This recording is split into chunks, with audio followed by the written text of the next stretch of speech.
Welcome back to the Have You Seen It YouTube channel. My name is Mason Knight. That is Cash Kraus.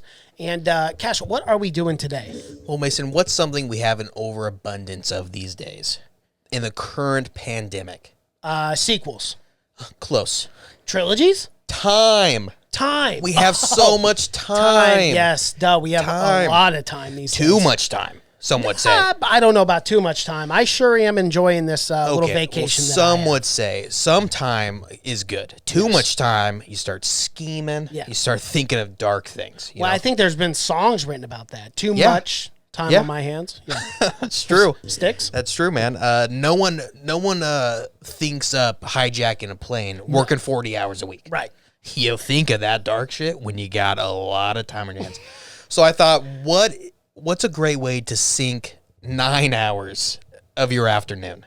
Take time off watching trilogies. That's perfect. Right? Yeah. So I thought, why don't we do our top 8 trilogies and let everyone else, kind of decide, see what our picks are, see if they hate it. Okay. I like that idea. Yeah, let's do it. Let's jump into it. Number 8, Planet of the Apes. The Planet of the Apes franchise has been in existence since the mid-1960s. It is based on the French author Pierre Boulle 1963 novel La Planète des Singes. Through the years, there have been comic books, television series, and books consisting of the world in which humans and intelligent apes fight for control. In 2005, screenwriters Rick Jaffa and Amanda Silver developed a concept for a new Planet of the Apes film, eventually titled Rise of the Planet of the Apes, inspired by news articles on apes raised as humans and advanced in genetics. Jaffa created an idea for the film about a genetically enhanced chimp raised in a human household. He and Silver pitched the concept to Fox as a way to reboot the Apes franchise by reinventing the story of the chimpanzee Caesar, the lead character of Conquest and Battle. In The Rise of the Planet of the Apes, Caesar receives a viral drug intended to enhance cognition in the chimp's brain. The drug was created by his owner, Will Rodman, until Caesar is locked in a primate sanctuary where he starts an uprising against the human race. The two movies following, Dawn of the Planet of the Apes and War for the Planet of the Apes, are the continuation of Caesar's rise to power, trying to give his people freedom from the oppressive humans who want them all dead. Some of the reasons why I love this trilogy. There are not many stories that can really captivate me the way Planet of the Apes did. From the first movie to the last, you are 100% invested in Caesar's journey. What this trilogy does brilliantly is it makes you root against the human race. You feel for the apes in a lot of ways. They become more humanistic than the humans trying to hunt and kill them. Number 7, the Austin Powers trilogy. Long before The Love Guru, there was the international man of mystery Austin Powers, starring Canadian actor and comedian and SNL alum Mike Myers in a multiple roles as Austin Powers, Dr. Evil, Fat Bastard, and Goldmember. Directed by Jay Roach, the series plays as a parody for spy flicks such as James Bond and Jason King. All 3 films tell similar stories centered around Austin Powers, British spy, as he attempts to stop the Nemesis and less than mediocre supervillain Dr. Evil as he plots to extort large sums of money from the world governments. All 3 of these films are completely off-the-wall ridiculous, but you won't find a series of comedies with more laughs. What's so great about these films is although they all share similar themes such as 007 references, gross-out humor, and time travel in one way or another, each film feels distinctively different. That isn't something you find too often in movie trilogies, especially comedies. Mike Myers carries the film with his drop-dead funny character acting and his surprisingly compelling portrayal of an emotionally broken time-traveling spy with daddy issues. What most people don't remember from these movies is the amount you end up generally caring for these wacky characters like Fat Bastard and Dr. Evil's son, Scotty Evil. Austin Powers came out in 1997 in a comedic landscape that looks much different than the one we find ourselves in today. But all 3 comedies hold up, and I stand by my opinion that these films are still the greatest comedy film trilogy. Number 6, Indiana Jones. Indiana Jones is based on the adventures of Dr. Henry Walton Indiana Jones Jr., a fictional professor and archaeologist that began in 1981 with the film Raiders of the Lost Ark, which is set in the year 1936. Indiana Jones is hired by the government to locate the Ark of the Covenant before the Nazis find it. The Nazis are being helped by none other than Indiana Jones' nemesis, René Belloc. With the help of his former lover and Salah, Indiana manages to recover the Ark in Egypt. The Nazis steal the Ark and capture Indiana and Marianne. Balak and the Nazis perform a ceremony to open the Ark, but when they do so, they are killed gruesomely by the Ark's wrath. Indiana and Marion, who survived by closing their eyes, managed to get the Ark to the United States, where it is stored in a secret government warehouse. The second film is set in 1935, a year before Raiders of the Lost Ark. Indiana escapes Chinese gangsters with the help of singer-actress Willie Scott and his 12-year-old sidekick, Short Round. The trio crash land in India, where they come across a village whose children have been kidnapped. The Thuggee, led by Mullah Ram, has also taken the Sankara stones, which they will use to take over the world. Indiana manages to overcome Mullah Ram's evil power, rescues the children, and returns the stones to their rightful place, overcoming his own mercenary nature. The film has been noted as an outlier in the franchise, as it does not feature Indy's university or any antagonistic political entity, and is less focused on archaeology, being presented as a dark movie with gross-out elements, human sacrifice, and torture. And the third film opens in 1912 with a 13-year-old Indiana attempting to recover an ornamental cross belonging to Francisco Velasquez de Coronado, a task which he finally completes in 1938. Indiana and his friend Marcus Brody are assigned by American businessman Walter Donovan to find the Holy Grail.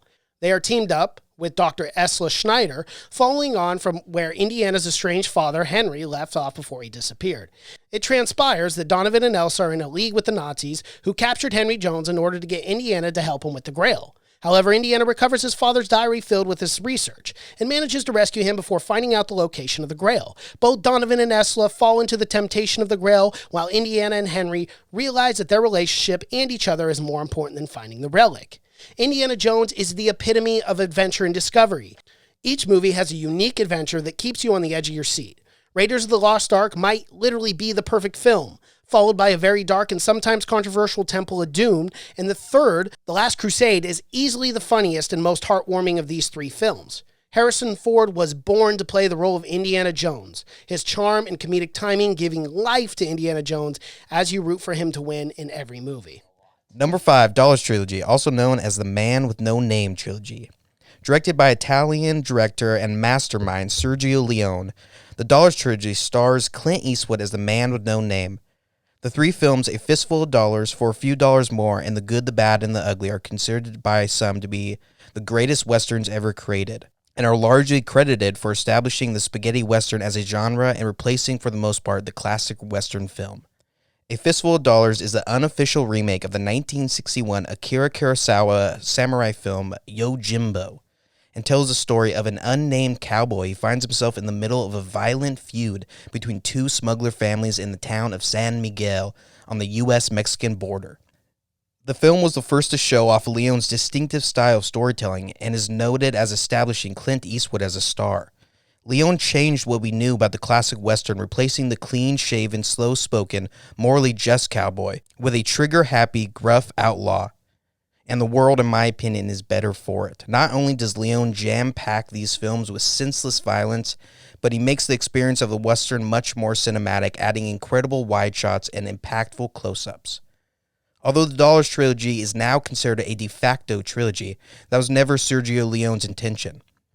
The movies can be viewed in any order, as the storylines in each film are entirely separate, but I would recommend viewing them in chronological order, ending with, in my opinion, the best in the series, The Good and the Bad and the Ugly.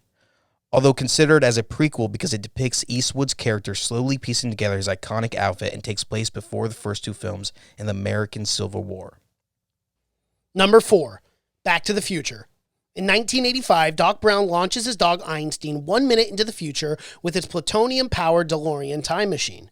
Terrorists arrive and search for their plutonium when Marty escapes and is sent to the future after he gets inside the DeLorean and hits 88 miles per hour. He is sent to 1955 where he meets his mother, who ends up falling in love with him, and this threatens his very existence. Luckily, Marty is able to fix this and return to 1985 thanks to the help of 1955 version of Doc Brown, who sends him back in time with a lightning strike at the clock tower. Doc Brown, panicked, lands back in 1985 from the future of 2015. He takes Marty and a passed-out Jennifer to the future to solve a problem with their future son. And old Biff notices the DeLorean and hops in for a ride going back to 1955, where he gives his young self a sports almanac that predicts all the sporting events of the half-century. This causes a huge ripple effect, and when Marty and Doc return to 1985, they realize that they are in an alternative universe run by the infamous Biff. This prompts them to go back to 1955 to fix the problems of the present-day time.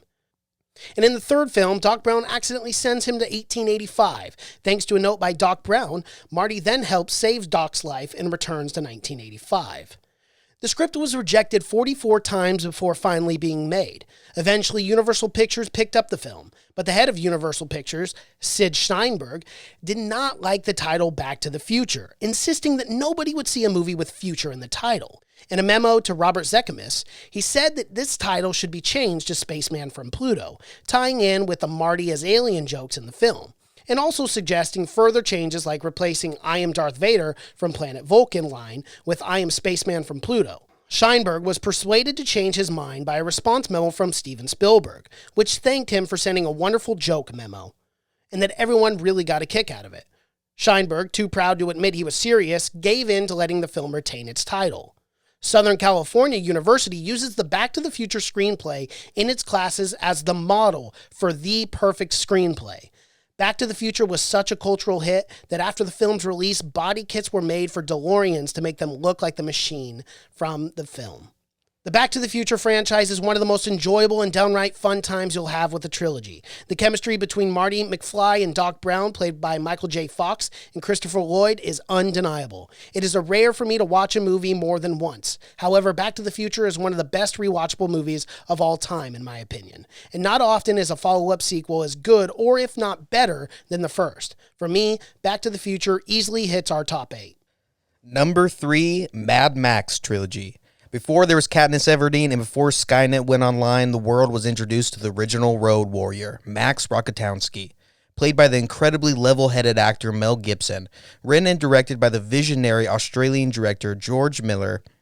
The Mad Max franchise tells the story of Max, an ex-cop and wanderer of an Australian wasteland, left to rot after the collapse of society and resources becoming scarce. Max is a skilled driver and a fierce warrior who can't stop helping the weaker wastelanders, despite his desire for isolation following the murder of his wife and child at the hands of a vicious motorcycle gang led by the violent Toe Cutter. What makes Mad Max such a great franchise is that it doesn't rely entirely on the violence of the apocalypse, although there is plenty of that.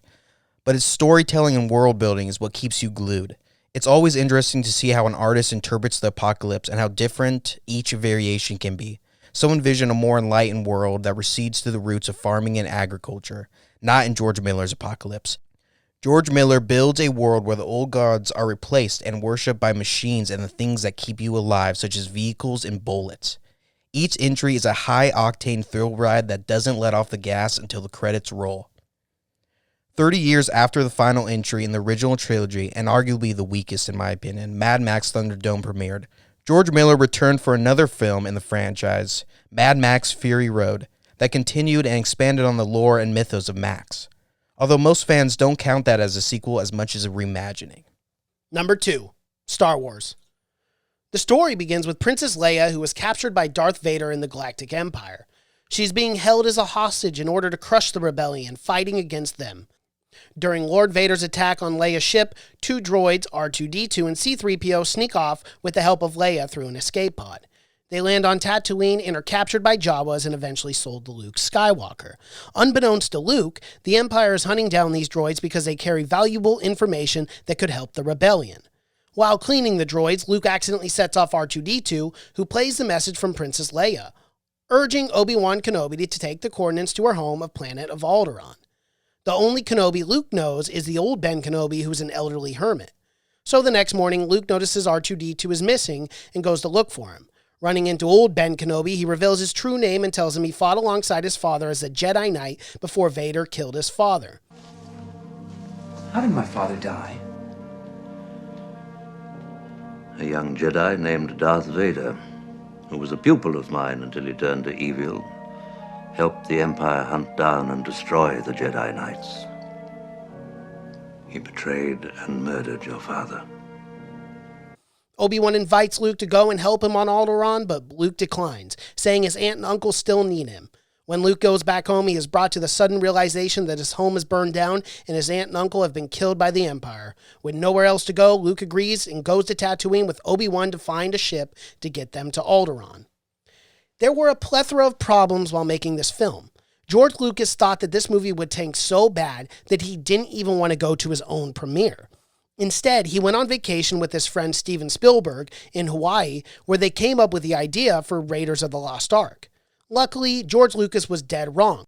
Star Wars was the first film to make $300 million and absolutely revolutionized sci-fi adventure films forever.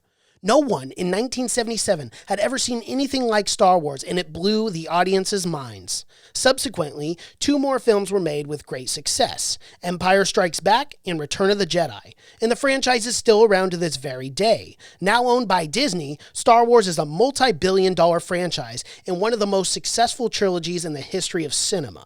Star Wars has always had a special place in my heart. I remember being a child and seeing Star Wars for the first time and wanting to be a Jedi Knight and fight the Empire. I bought lightsabers, Jedi robes, blasters, you name it. Star Wars captivated my imagination and expanded my creativity. It inspired me and was one of my first influences to start acting as a child. There is also something emotionally stirring about the idea of space exploration, and in a galaxy far, far away, there is plenty of room to do just that. Number 1, The Lord of the Rings. When talking trilogies, the real question isn't which franchise is number 1, rather than which franchise is number 2 behind The Lord of the Rings. Following J.R.R. Tolkien's epic high fantasy novel, Lord of the Rings tells a story of an unlikely group of hobbits, Samwise, Frodo, Pippin, and Merry, as they traverse the hazardous Middle-earth landscape to destroy the One Ring, created by the Dark Lord Sauron to enslave the world. Along the way, they're aided by many races such as dwarves, elves, and men as they band together to fight the evil wizard Sauron and the army of Mordor. All 3 entries in the Lord of the Rings series were directed by New Zealand director Peter Jackson and were filmed over a 3-year period. So much time and love went into making these 3 movies by Jackson and every one of the cast and crew that you can tell no detail was overlooked. When you watch these films, you're instantly transported right there to Middle-earth alongside all our heroes. The film relied heavily on practical effects and groundbreaking CGI effects that still look better than most films 15 years later. Every scene has a standout performance from actors such as Ian McKellen, Christopher Lee, Viggo Mortensen, Elijah Wood, and so many more. Even with a lengthy runtime of about 3 hours per movie, there's never a dull moment. You can really see the painstakingly long hours Jackson put into these 3 films to do fans of Lord of the Rings and J.R.R. Tolkien justice. I really do believe that there's something in Lord of the Rings for anyone. It isn't just a story about sexy elves surfing downstairs on a shield killing orcs. It's a story involving romance, betrayal, friendship, courage, tragedy, fear, pain, and most importantly, good overcoming evil.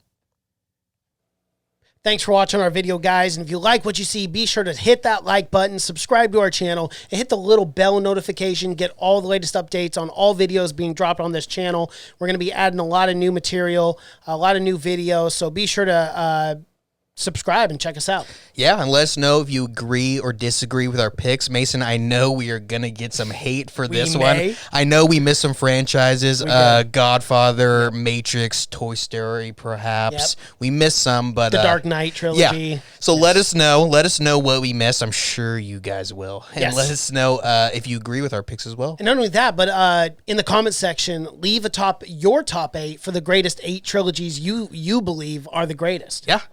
Yeah, absolutely. Cool. Okay. Well, until next time, everyone. Adios.